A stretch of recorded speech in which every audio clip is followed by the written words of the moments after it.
ಆ ರಾಜ ಮಂತ್ರಿ ಇಬ್ರು ಬಹಳ ಗೆಳೆಯರಿದ್ದಂಗಿದ್ರು. ಪಕ್ಕದಲ್ಲಿ ಒಂದು ಪುಟ್ಟ ಕಾಡಿತ್ತು. ಆ ಕಾಡೊಳಗೆ ಹೋಗ್ತಿದ್ರು ಸುಮ್ಮನೆ ವಾಯು ವಿಹಾರ ಮಾಡ್ಲಿಕ್ಕೆ. ಈ ಮಂತ್ರಿ ಒಂದು ಅಭ್ಯಾಸ ಇತ್ತು, ಏನಂದ್ರೆ ಯಾರು ಏನಾರ ಹೇಳಿದ್ರು ಒಳ್ಳೇದೇ ಆಯ್ತು ಅಂದ್ಬಿಡು ನಾವು. ಆ ಮುದುಕಪ್ಪ ಸತ್ತೋಗ್ಬಿಟ್ಟ ಅಂದ್ರೆ ಒಳ್ಳೇದೇ ಆಯ್ತು ಬಾಪ, ಒಂದ್ ದಿವ್ಸ ಹೋಗ್ಲೇಬೇಕು. ಮಹಾರಾಜರು ಹೇಳೋರು, ಮಂತ್ರಿ ಇದೊಂದು ದುರಭ್ಯಾಸ ಬಿಡೇ, ನೀನು ದುರಭ್ಯಾಸ ಇದು, ಕೆಟ್ಟ ವಿಷಯ ಹೇಳಿದ್ರು ಒಳ್ಳೇದಾಯ್ತು ಅಂತೀಯಲ್ಲೋ ಅಂತ. ಸ್ವಲ್ಪ ದೂರ ಬರ್ತೀವಿ ಅಂತ ಹೊರಟೋರು ಮಾತಾಡ್ತಾ ಮಾತಾಡ್ತಾ ಮಾತಾಡ್ತಾ ಕಾಡನ್ ಮದ್ದಿಗೆ ಬಂದ್ಬಿಟ್ರು. ಆಮೇಲೆ ತಿರುಗಿ ನೋಡ್ತಾರೆ, ಬಂದಾರಿಯ ಮರ್ತೋಗದೆ. ಮಹಾರಾಜರಿಗೆ ದಿಗ್ಲು, ಭಯ. ಕುಂತ್ಕೊಂಡ್ರು, ಒಂದ್ ಅರ್ಧ ಗಂಟೆ ಕುಂತ್ರು. ಮಹಾರಾಜ್ರಿಗೆ ಭಯ, ಮಂತ್ರಿ ಸಂತೋಷ ಕುಂತವ್ರೆ. ಮಂತ್ರಿ ಹೊಟ್ಟೆ ಸಿಗ್ತದೆ ಕಣೆ ಅಂದ್ರು. ಒಳ್ಳೇದೇ ಆಯ್ತು ಅಂದವನು. ಮತ್ ಒಳ್ಳೇದಾಯ್ತು ಅಂತೇಳಿ ನನ್ಗೆ ಹೊಟ್ಟಸ್ತ್ರ, ಅದು ಹೆಂಗಯ್ಯ ಒಳ್ಳೇದಾಯ್ತು? ಸ್ವಾಮಿ ಆರೋಗ್ಯ ಚೆನ್ನಾಗಿರ್ತದೆ, ಉಪವಾಸ ಇರ್ಬೇಕು ಸುಮ್ಮನೆ ಅಂದ. ಅಲ್ಲೊಂದು ಮರ ಹುಡುಕ್ತಿದ್ರು ಮಹಾರಾಜರು, ಅಲ್ಲೊಂದೇ ಒಂದು ಹಣ್ಣಿತ್ತು. ಒಂದು ಹಣ್ಣದೇ ಕಣೆ ಅಂದ್ರು. ಒಳ್ಳೇದೇ ಆಯ್ತು. ಒಂದೇ ಒಂದು ಸಮಸ್ಯೆ ಏನು ಗೊತ್ತಾ ಮಂತ್ರಿ, 2 ಹಣ್ಣು ಇದ್ದಿದ್ರೆ ನಿನ್ಗೊಂದು ಕೊಡ್ತಿದ್ದೆ, ನಾನೊಂದು ತಿಂತಿದ್ದೆ. ಈಗ ಒಂದೇ ಒಂದು ಹಣ್ಣು, ಅದೇ ಏನ್ ಮಾಡೋದು? ಒಳ್ಳೇದೇ ಆಯ್ತು ಸ್ವಾಮಿ ಅಂದ.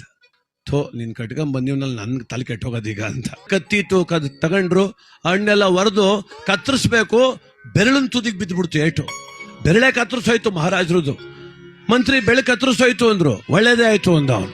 ಬೆಳೆ ಕತ್ತರಿಸೋದ್ರು ಅಂದ್ರೆ ಒಳ್ಳೇದಾಯ್ತು ಅಂತೀಯ ಮೂರ್ಖ ಅಂತ ಕತ್ತಿಡ್ದಿ ಒಂದ್ ಹಳ್ಳಕ್ ತಳ್ಳಿಬಿಟ್ರು ಮಹಾರಾಜ್. ಒಂದ್ 20 ಅಜ್ಜೆ ಬಂದ್ರು, ಕಾಡು ಜನ ಬಂದು ಹಿಡ್ಕೊಬಿಟ್ರು ಅವ್ರನ್ನ, ಮಹಾರಾಜರನ್ನ. ಕಾಡು ಜನ ಒತ್ಕೊಂಡು ಹೋಗ್ತಾವ್ರೆ, ಅವ್ರ ದೇವತೆಗೆ ನರ ಮನುಷ್ಯನ ಬಲಿ ಕೊಡ್ಬೇಕು ಅಂತ. ಮಹಾರಾಜರು ಕೂಗ್ತಾವ್ರ, ಮಂತ್ರಿ ಮಂತ್ರಿ ಎಲ್ಲಿ ಮಂತ್ರಿ ಪಾಪ, ಮೇಲಕ್ಕೆ ಎತ್ಲಿಕ್ಕೆ ಆಗದ್ರು ಗುಂಡಿಗೆ ಇವರೇ ತಳ್ಬಿಟ್ಟವ್ರೆ. ಒತ್ಕೊಂಡು ಹೋದ್ರು, ಪೂಜೆ ಎಲ್ಲ ಮಾಡಿದ್ರು.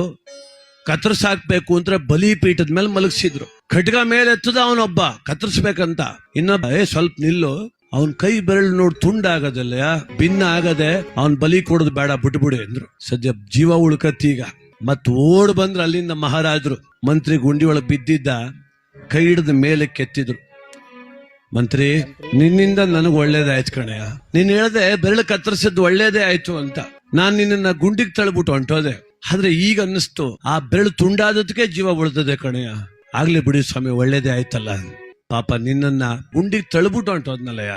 ಅವನಂದ, ಅದು ಒಳ್ಳೇದೇ ಆಯ್ತು ಸ್ವಾಮಿ ಅಂದ. ದಡ್ಡ ಅದೆಂಗಯ್ಯ ಒಳ್ಳೇದಾಯ್ತು ಅಂದ್ರು. ಸ್ವಾಮಿ ನನ್ ಗುಂಡಿಗೆ ತಳ್ದೆ ಜೊತೆಲಿ ನೀವು ಕರ್ಕೊಂಡು ಹೊಂಟೋಗಿದ್ರೆ ಬೆರಳು ತುಂಡಾಗದೆ ಅಂತ ನಿಮ್ ಬಿಟ್ಬಿಟ್ಟು ನನ್ ಕಡ್ದಾಕ್ಬಿಡುರು ಅವರು.